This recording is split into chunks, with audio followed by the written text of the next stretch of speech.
قال الله عز وجل: إن الله وملائكته يصلون على النبي يا أيها الذين آمنوا صلوا عليه وسلموا تسليما. اللهم صل وسلم وبارك على نبينا محمد.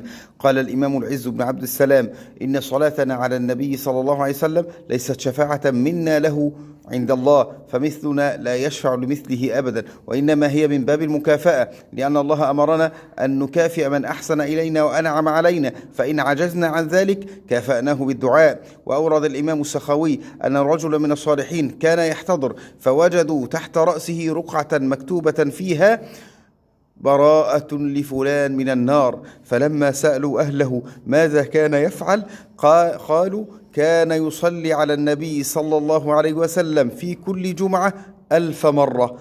اللهم اجعلنا من هؤلاء. اللهم اكتب لنا مثل هذا الأجر يا رب العالمين.